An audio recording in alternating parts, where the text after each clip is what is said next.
வணக்கம்.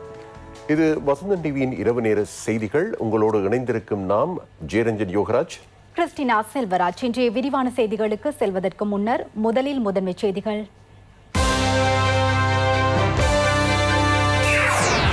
பிரேமலால் ஜெயசேகரவை பாராளுமன்றத்துக்கு அழைத்துச் செல்லுமாறு மேன்முறையீட்டு நீதிமன்றம் சிறைச்சாலைகள் ஆணையாளருக்கு உத்தரவு. மாணிக்கக்கல் ஆபரண கைத்தொழிலாளர்களுக்கு பொற்காலம், ஜனாதிபதியின் உத்தரவில் வரி நீக்கம். 20 அக்டோபரில் பாராளுமன்றத்தில் சமர்ப்பிக்க திட்டம். 3 கிடைக்கும் என அரசாங்கம் உறுதியான நிலைப்பாட்டில். தீப்பற்றிக் கொண்ட நியூ டயமண்ட் கப்பலை நோக்கி 3 குழுக்கள் பயணம். மீனவ துறைமுகத்தில் மோசடி, ராஜித்தவுக்கு மேல் நீதிமன்றம் அழைப்பானை. மழையும் காற்றும் தற்காலிகமாக குறைந்த போதிலும் தொடர்கிறது மண் சரிவு எச்சரிக்கை. இந்தியாவின் அந்தமான் தீவுகளிலும் கொரோனா பரவல்.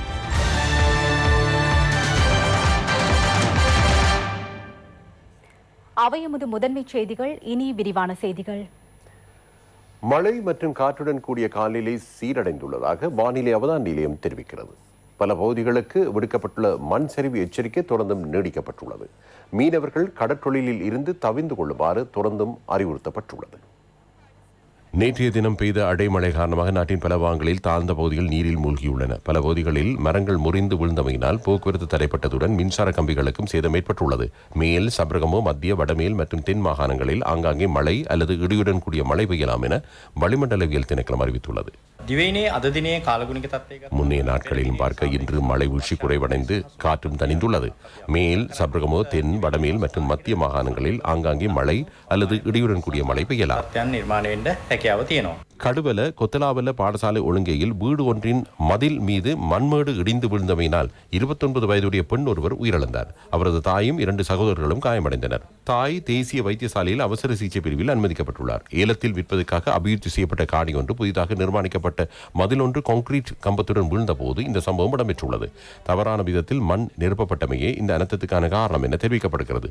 சம்பவத்தை நேரில் பார்வையிட கடுவல நகரபிதா புத்திக ஜெயவிலாலும் சென்றிருந்தார்.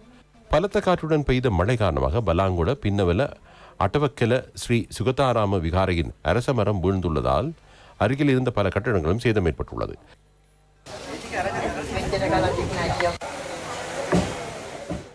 தேசிய கட்டிட ஆராய்ச்சி நிறுவனம் வெளியிட்டுள்ள மண் சரிவு எச்சரிக்கை நாளை வரை நீடிக்கப்பட்டுள்ளது. கொழும்பு, களுத்துறை, கேகாலை, ரத்தினபுரி மாவட்டங்களுக்கு மண் சரிவு எச்சரிக்கை விடுக்கப்பட்டுள்ளது. மத்திய மலைநாட்டில் பெய்யும் பலத்த மழையினால் பல பகுதிகளில் மண்மேடுகள் சரிந்துள்ளன. சில பகுதிகளில் மண் சரிவு அச்சுறுத்தல் காணப்படுவதாகவும் தேசிய கட்டிட ஆராய்ச்சி நிறுவனம் தெரிவிக்கிறது. அருகம்பை கடற்பகுதியில் கடல் அலைகளின் சீற்றம் அதிகரித்து காணப்படுகின்றது. அதன் காரணமாக கரையோர பகுதிகளில் உள்ள சுற்றுலா ஹோட்டல்கள் மற்றும் ஏனைய கட்டிடங்களுக்கும் பாதிப்பு ஏற்பட்டுள்ளது. அருகம்பையில் உள்ள போலீஸ் நிலையத்தை அண்மித்துள்ள பகுதிகளில் மணல் அரிப்பு ஏற்பட்டுள்ளது. இந்நிலையில் சுற்றுலா திட்டங்களுக்காக அமைக்கப்பட்டிருந்த கட்டுமானங்கள் கடல் அலையின் சீற்றத்தால் கடலுக்குள் இழுத்துச் செல்லப்பட்டுள்ளன. அத்தோடு மீன்பிடி நடவடிக்கைகளுக்கும் பாதிப்பு ஏற்பட்டுள்ளது. திடீர் கடல் அரிப்பு காரணமாக மீனவர்களின் வாடிகளுக்கும் பாதிப்பு ஏற்பட்டதோடு கரையோரத்தில் காணப்பட்ட தென்னை மரங்களும் கடல் சீற்றத்துக்கு இலக்காகியுள்ளன. மரண தண்டனை விதியாக்கப்பட்டுள்ள பாராளுமன்ற உறுப்பினர் பிரேம்லால் ஜெயசேகரவுக்கு பாராளுமன்ற கூட்டங்களில் கலந்து கொள்வதற்கு அனுமதி வழங்குமாறும் அதற்காக அவரை பாராளுமன்றத்திற்கு அழைத்து செல்ல நடவடிக்கை எடுக்குமாறும் மேன்முறையீட்டு நீதிமன்றம் சிறைச்சாலைகள் ஆணையாளர் நாயகத்திற்கு இடைக்கால உத்தரவு பிறப்பித்துள்ளது.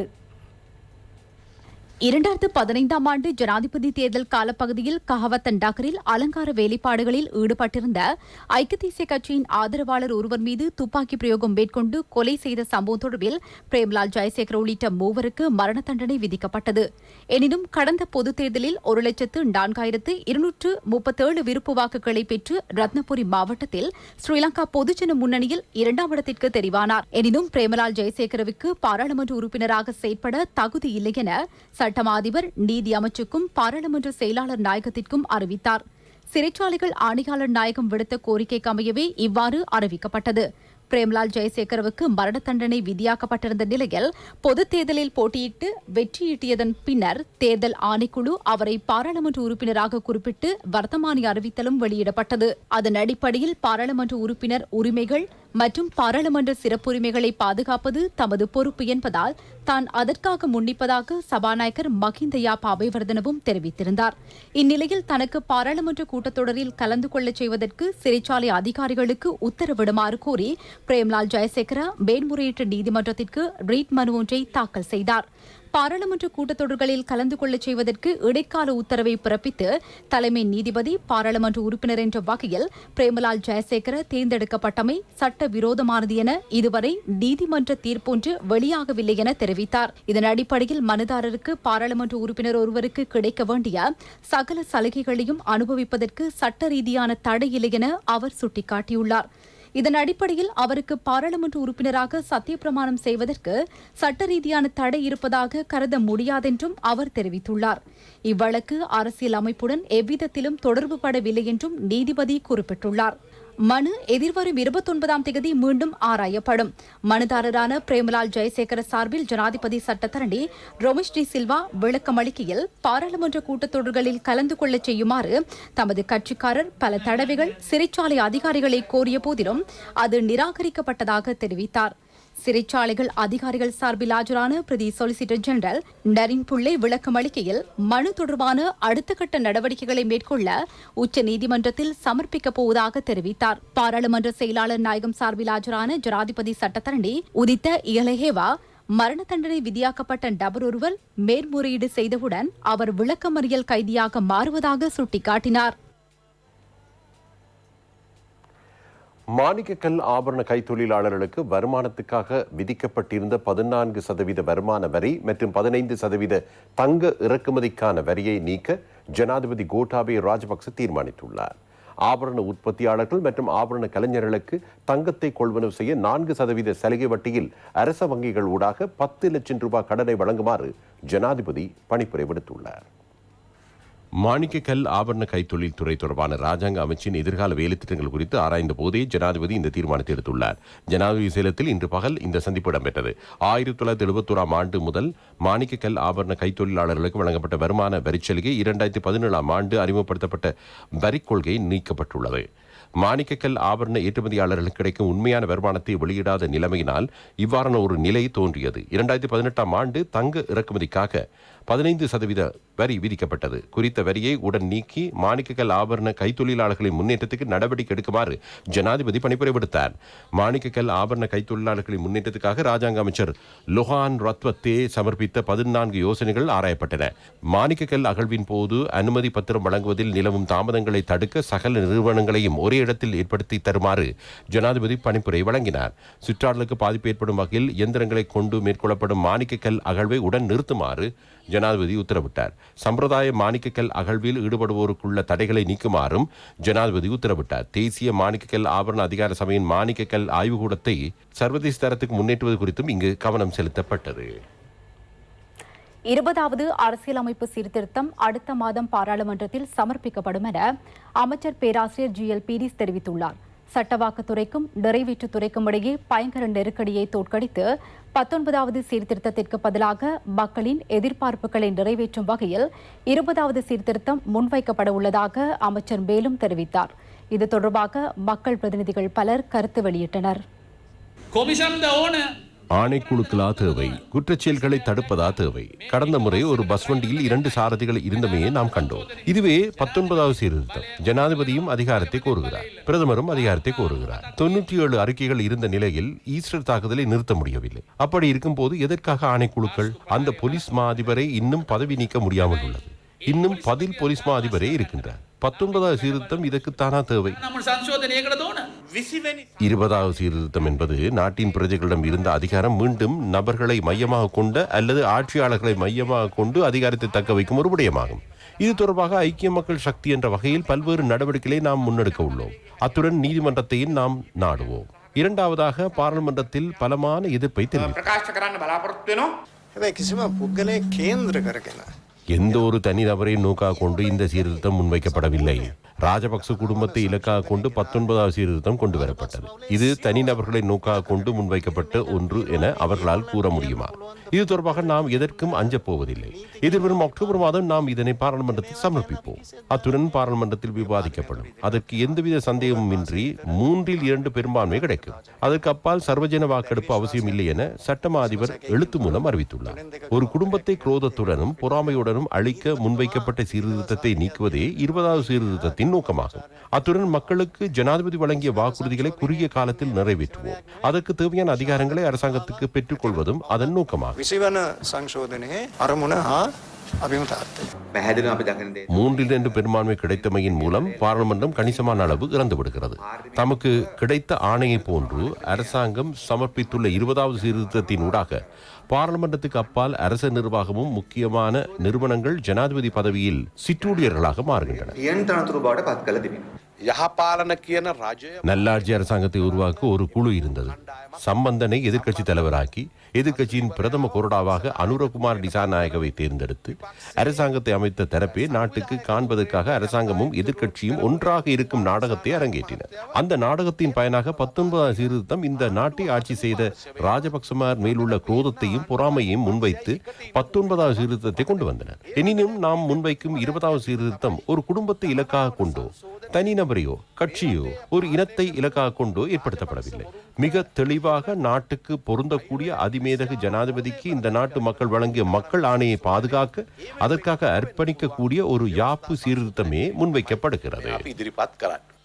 கான்ஸ்டிடியூஷனல் கவுன்சில்ல 9 பேர் போட்டிருக்காங்க. இதுல மலையகத்தை சார்ந்த ஒரு தமிழர் போடவில்லை என்பது எங்களுடைய ஆதங்கம். பாராளுமன்ற குழு கூட்டம் நடைபெறும் பொழுது நிச்சயமாக இதை பிரதம மந்திரிக்கும் ஜனாதிபதிக்கும் எடுத்துக் கூறுவதற்கான விஷயங்களை நாங்கள் இப்பொழுது ஆலோசித்து ஒருவரை நியமிப்பதற்கான நடவடிக்கை எடுக்க வேண்டும் என்பதை நாங்கள் தெரிவித்துக் கொள்கின்றோம். இந்த அரசியல் யாப்பு மாறும் பொழுது இரட்டை பிரஜா உரிமை உள்ளவர்களை பாராளுமன்றத்தில் உள்வாங்குவதிலே என்ன பொறுத்தளவில் எந்த விதமான ஆட்சேபனையும் இல்லை. இது கொண்டு வருவது திரு பெசில் ராஜபக்ச அவர்களுக்காக என்று சொல்கின்றார்கள். பெசில் ராஜபக்ச உள்ளுக்கு வந்தாலும் எங்களுக்கு ஆட்சேபனை இல்லை. ஏன் அவர் வரக்கூடாது? அவர் வந்தா நல்லது தானே, நிறைய வேலைகளை செய்யலாம் தானே. ஆகவே பெசில் ஒரு திறமையான அமைச்சர். இந்த நாட்டில் இருக்கின்ற அரசியல் மாற்றங்களில் எந்த மாற்றமும் ஏற்படலாம், எப்பொழுதும் ஏற்படலாம். நாங்க எப்போ வருவோம், எப்போ எதுக்கு வருவோங்கிறத இப்ப சொல்ல மாட்டோம். ஆனா வர்ற நேரத்தில் வருவோம். கிழக்கு கடல் எல்லையில் சங்கபன்மேடு பகுதியில் இருந்து 38 கடல் மைல் தூரத்தில் தீப்பற்றிக் கொண்ட பனாமா கொடியுடன் கூடிய நியூ டயமண்ட் கப்பல் தொடர்பாக உள்நாட்டு வெளிநாட்டு நிபுணர்கள் விசாரணைகளை ஆரம்பித்துள்ளனர். நியூ டயமண்ட் எண்ணெய் கப்பலில் ஏற்பட்ட தீ விபத்து தொடர்பில் கண்டறிவுக்காக 11 பேர் அடங்கிய ஜெர்மன் விசேட நிபுணர்கள் குழு ஒன்று இன்றைய தினம் நாட்டுக்கு வருகை தந்துள்ளது. மத்தளை விமான நிலையத்தினூடாக அவர்கள் விசேட விமானம் மூலம் நாட்டுக்கு வருகை தந்தனர். PCR பரிசோதனைகளின் பின்னர் அவர்களை அருகம்பை ஊடாக விபத்துக்குள்ளான கப்பல் தரித்து நிறுத்தப்பட்டுள்ள பகுதிக்கு அனுப்பி வைக்க கடற்படையினர் நடவடிக்கை எடுத்தனர். இதே நேரம் நேற்று இலங்கைக்கு வந்த 10 பேர் அடங்கிய நெதர்லாந்து மற்றும் பிரிட்டிஷ் நிபுணர்கள் குழு கப்பலுக்கு சமீபமாக உள்ள டப் படகை சென்றடைந்துள்ளனர்.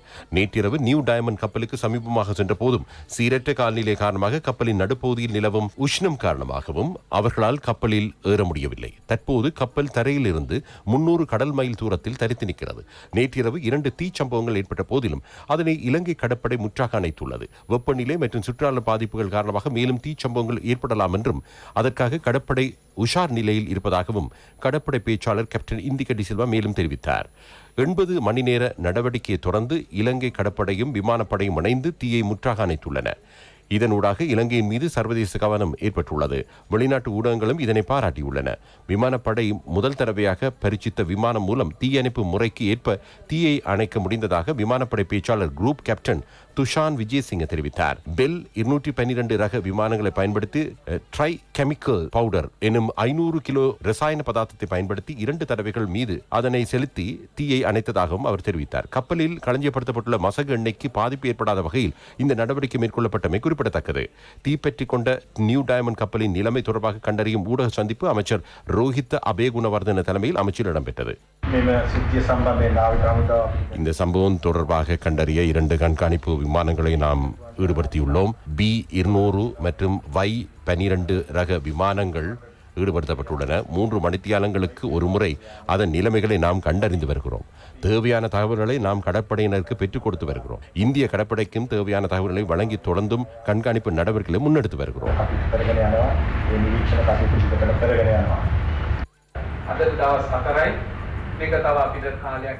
கப்பலின் நடுப்பகுதி 18 அங்குலம் அகலம் கொண்டதாகும். கப்பலின் பின்புற தகரங்கள் வெப்பமடைந்துள்ளன. அங்கு நிலவும் காற்றின் வேகத்தை கொண்டு ஏற்படும் மாற்றங்கள் குறித்து நாம் கவனம் செலுத்தி வருகின்றோம். ஒரு சந்தர்ப்பத்தில் தீ அணைக்கப்பட்டாலும் மீண்டும் அதே தீச்சுவாலைகள் எழுவதை அவதானிக்க முடிகிறது. எது எவ்வாறாக இருப்பினும் தீ அணைக்கும் பணிகள் வெற்றிகரமாக முன்னெடுக்கப்பட்டு வருகின்றன. யாத்ராவ சம்பந்தයෙන් තිබුණා වූ ஏற்பட்ட நிலைமையை முழுமையாக கட்டுப்படுத்த நடவடிக்கை எடுத்த சகல தரப்பினருக்கும் துறைமுகங்கள் கப்பல் துறை அமைச்சு என்ற வகையில் எமது நன்றியை தெரிவித்துக் கொள்கிறோம். உயிர் அச்சுறுத்தலுக்கு மத்தியில் அவ்விடத்துக்கு சென்று தமது பணிகளை முன்னெடுத்த சகல நிறுவனங்களுக்கும் அரசாங்கம் நன்றியை தெரிவித்துக் கொள்கிறது. ලංවෙලා වගකීම් ඉටු කරන්න දායක වුණු හැම ආයතනයකම ඒ නිලධාරීන්ට සේවකයන්ට අපේ ගෞරවය ස්තුතිය පුද කරමින් முட்டையின் விலை இன்று தொடக்கம் 2 ரூபாவினால் குறைக்கப்படுகின்றது. பிரதமர் விடுத்த வேண்டுகோளுக்கேற்ப இவ்வாறு முட்டையின் விலை குறைக்கப்பட்டுள்ளது. அடுத்த சில வாரங்களில் முட்டையின் விலையை மேலும் குறைக்க முடியும் என அகில இலங்கை முட்டை உற்பத்தியாளர் சங்கம் தெரிவித்துள்ளது. நுகர்வோருக்கு நிவாரணம் வழங்க முட்டையின் விலையை குறைக்குமாறு பிரதமர் மஹிந்த ராஜபக்ஷ அகில இலங்கை முட்டை உற்பத்தியாளர் சங்கத்திடம் வேண்டுகோள் விடுத்தார். வாழ்க்கை செலவு அதிகரித்த போதிலும் அரசாங்கம் வழங்கும் நிவாரணங்களுக்கு சாதகமாக பதில் அளிக்கும் வகையில் முட்டையின் விலையை குறைக்க தீர்மானித்ததாக சங்கத்தின் தலைவர் சரத் ரத்நாயக்க தெரிவித்துள்ளார். இதன் அடிப்படையில் இன்று முதல் முட்டையின் விலை 2 ரூபாவினால் குறைக்கப்பட்டுள்ளது. வெள்ளை முட்டையை 18 ரூபாவுக்கும் சிவப்பு முட்டையை 18 ரூபாய் 50 சதத்திற்கும் வழங்குவதாக அகில இலங்கை முட்டை உற்பத்தியாளர் சங்கம் பிரதமரிடம் உறுதியளித்துள்ளது. உற்பத்தியாளர்கள் அந்த விலைக்கு வழங்கும் முட்டையை மொத்த விற்பனையாளர்களிடம் வெள்ளை முட்டையை 19 ரூபாய் 50 சதத்திற்கும் சிவப்பு முட்டையை 20 ரூபாவுக்கும் பெற்றுக்கொள்ள முடியும். இதன் அடிப்படையில் நுகர்வோர் வெள்ளை முட்டையை 21 ரூபாய் 50 சதத்திற்கும் சிவப்பு முட்டையை 22 ரூபாய் 50 சதத்திற்கும் பெற்றுக்கொள்ள முடியும். எதிர்வரும் தேர்தல்களில் தமது கட்சி கிழக்கு மாகாணம் முழுவதிலும் போட்டியிடப் போவதாக தமிழ் மக்கள் விடுதலை புலிகள் கட்சியின் செயலாளர் பிரசாந்தன் மட்டக்களப்பில் இடம்பெற்ற ஊடகவியலாளர் சந்திப்பொன்றின் போது தெரிவித்தார்.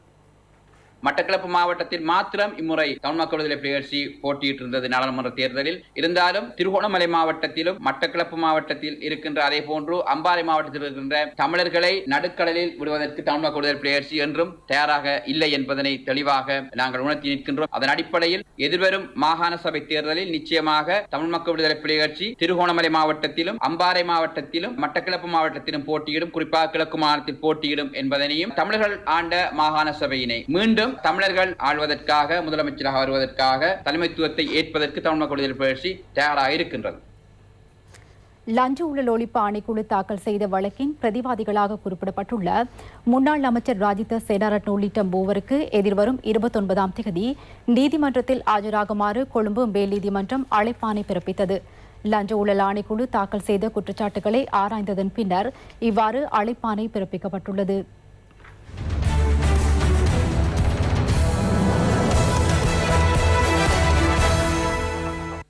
ராஜித சேனாரட்ன கடற்றொழில் கூட்டுத்தாபனத்தின் முன்னாள் தலைவர் உபாலி லியனகே, முகாமைத்துவ பணிப்பாளர் நீல் ரவீந்திர முனசிங் ஆகியோருக்கு இவ்வாறு அழைப்பாணை பிறப்பிக்கப்பட்டுள்ளது. முகத்துவாரம் மீனவர் துறைமுகம் C gulf UK private limited கம்பெனிக்கு குறைந்த தொகையில் குத்தகைக்கு வழங்க மீனவ துறைமுக கூட்டுத்தாபனத்தின் பணிப்பாளர் சபையை தூண்டியதன் மூலம் அரசாங்கத்திற்கு நஷ்டம் ஏற்படுத்தியதாக குற்றம் சாட்டி ராஜித சேனாரட்ன உள்ளிட்ட 3 பிரதிவாதிகளுக்கு எதிராக லஞ்ச ஊழல் ஒழிப்பு ஆணைக்குழு குற்றப்பத்திரிகை தாக்கல் செய்துள்ளது.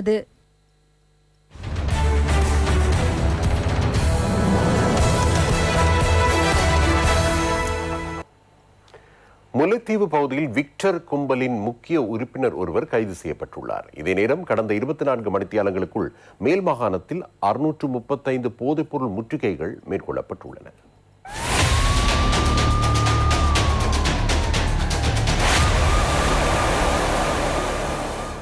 முல்லைத்தீவு மாவட்டத்தில் சட்டவிரோத செயற்பாடுகளில் ஈடுபட்டு வந்த விக்டர் குழு தொடர்பில் போலீசார் கூடுதல் அவதானம் செலுத்தியிருந்தனர். மக்கள் மத்தியில் காணப்படும் ஒழுக்கத்தை சீர்குலைக்கும் வகையில் பல்வேறு சட்டவிரோத செயற்பாடுகளில் ஈடுபட்டு வந்த குறித்த குழுவின் பிரபல உறுப்பினர் ஒருவரை போலீசார் கைது செய்துள்ளனர். முல்லைத்தீவு போலீஸ் விசேட அதிரடிப்படை முகாம் அதிகாரிகள் இணைந்து மேற்கொண்ட சுற்றி வளைப்பின் போது அவர் கைது செய்யப்பட்டுள்ளார். முல்லைத்தீவு தண்ணீரூற்று முள்ளியவலை பிரதேசத்தைச் சேர்ந்த 21 வயதான குறித்த சந்தேக நபர் முல்லைத்தீவு போலீஸ் நிலையத்தில் ஒப்படைக்கப்பட்டுள்ளார்.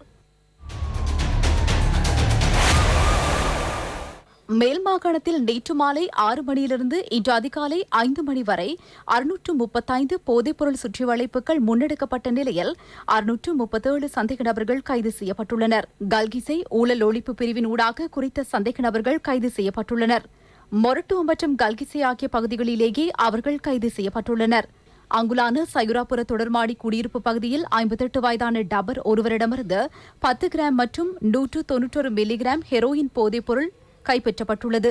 பாரிய அளவில் வர்த்தகத்தில் ஈடுபடும் வர்த்தகர்களிடமிருந்தே போதைப் பொருளை பெற்று விற்பனை நடவடிக்கையில் அவர் ஈடுபட்டுள்ளமை தெரியவந்துள்ளது.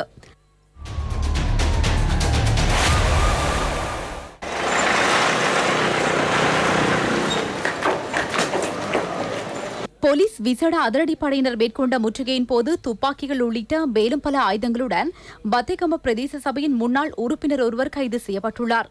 துப்பாக்கியொன்றும் ரைபிள் ஒன்றும் 50 ரவைகள் 4 கூரிய கத்திகள் உள்ளிட்ட பல ஆயுதங்கள் பத்தேகம கனைகம பகுதியில் உள்ள அவரது இல்லத்திலிருந்து கைப்பற்றப்பட்டன. வெளிநாடு ஒன்றில் உற்பத்தி செய்யப்பட்ட 13 குழல் துப்பாக்கி அனுமதி பத்திரமின்றி வைத்திருந்த சந்தேக நபர் ஒருவர் அல்பிட்டிய பகுதியில் கைது செய்யப்பட்டார். அல்பிட்டிய ஊழல் ஒழிப்பு பிரிவு மேற்கொண்ட முற்றுகையின் போது இந்த துப்பாக்கி கைப்பற்றப்பட்டுள்ளது.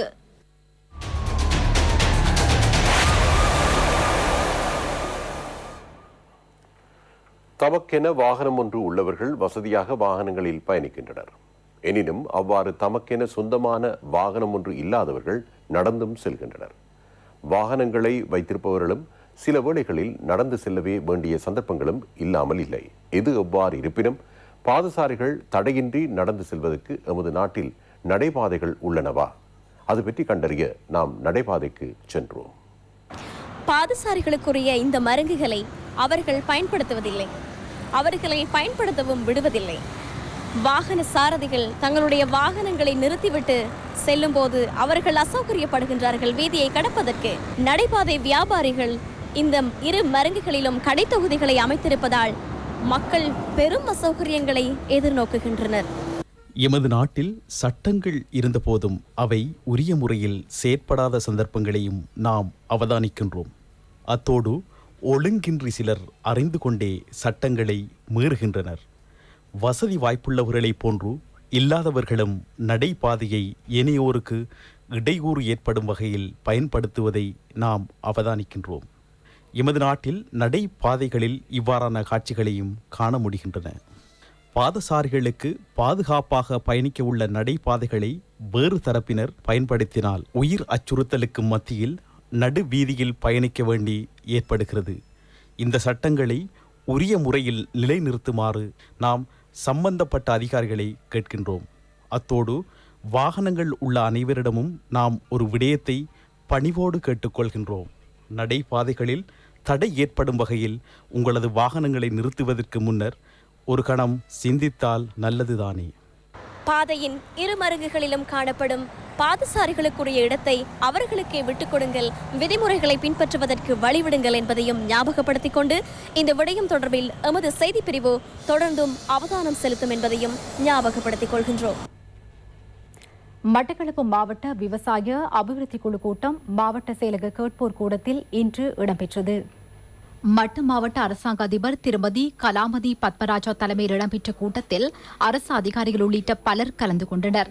ஜனாதிபதியின் விவசாய கொள்கை திட்டத்தின் அடிப்படையிலேயே நாட்டின் பொருளாதாரம் தங்கியுள்ளதாக மாவட்ட அரசாங்க அதிபர் திருமதி கலாமதி பத்மராஜா அங்கு தெரிவித்தார். வவுனியா பூவரசம் குளம் அரஃபா நகர் பகுதியில் புதையல் தோண்ட முற்பட்ட 8 பேர் கைது செய்யப்பட்டனர்.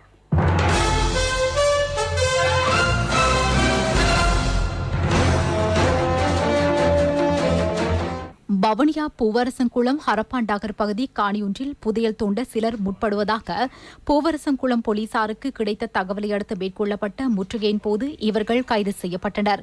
கொழும்பு, வவுனியா உள்ளிட்ட பல பகுதிகளைச் சேர்ந்தவர்கள் அதில் அடங்குகின்றனர். அவர்களிடமிருந்து மண்வெட்டி உள்ளிட்ட உபகரணங்களும் 2 சொகுசு மோட்டார் கார்களும் போலீசாரினால் கைப்பற்றப்பட்டன. கைது செய்யப்பட்ட ஒருவர் போலீஸ் உத்தியோகத்தர் என்றும் தெரியவந்துள்ளது. இவர்கள் நாளைய தினம் வவுனியா நீதவான் நீதிமன்றத்தில் ஆஜர்படுத்தப்பட உள்ளனர்.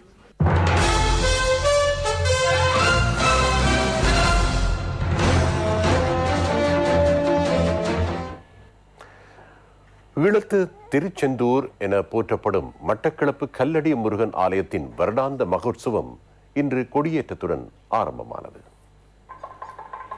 கிழக்கிழங்கையின் நீண்ட வரலாற்றை கொண்ட இவ்வாலயமானது மகாதுறவி சுவாமி ஓங்காரநந்தா அவர்களினால் உருவாக்கப்பட்டு ஒரு சித்தர் பீடமாக அருள் பாலித்து வருகிறது. இலங்கையின் ஆகம முறைப்படி அமைக்கப்பட்ட ஆலயம் ஒன்றில் தமிழ் முறைப்படி வேதங்கள் ஓதப்பட்டு பூஜைகள் நடைபெற்று வருகின்றமை சிறப்பம்சமாகும். இவ்வாலயத்தில் இடம்பெறும் கொடியேற்ற நிகழ்வுகளும் ஆகம விதிகளுக்கு அப்பால் பக்தர்களோடு இணைந்து கொடியேற்ற நிகழ்வினை நடத்துவது சிறப்பம்சமாகும். மகாயாகம், அபிஷேகம், ஆராதனை நடைபெற்று மூலஸ்தானத்திலிருந்து கொடிச்சூலை எடுத்து வரப்பட்டு ஆலய உள்வீதி விழா நடைபெற்றது. அதனைத் தொடர்ந்து கொடிக்கம்பம் அருகில் கொடியேற்றம் நடைபெற்று தமிழில் பக்தி பாடல்கள் இசைக்கப்பட்டு கொடியேற்றம் சிறப்பாக இடம்பெற்றது. கொடியேற்றத்தை தொடர்ந்து முருகப்பெருமானுக்கு விசேட பூஜைகள் நடைபெற்று சுவாமி வீதி உலாவும் நடைபெற்றது. 10 தினங்கள் நடைபெறவுள்ள ஆலயத்தின் வருடாந்த மகோற்சவத்தில் எதிர்வரும் 15ஆம் தேதி தேர் உற்சவம் இடம்பெறவிருக்கிறது. 16ஆம் தேதி தீர்த்த உற்சவம் இடம்பெறும்.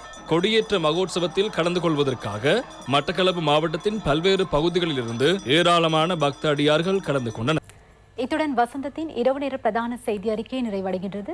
நமது அடுத்த செய்தி அறிக்கை நாளை மதியம் 1 மணிக்கு எதிர்பாருங்கள். வணக்கம்.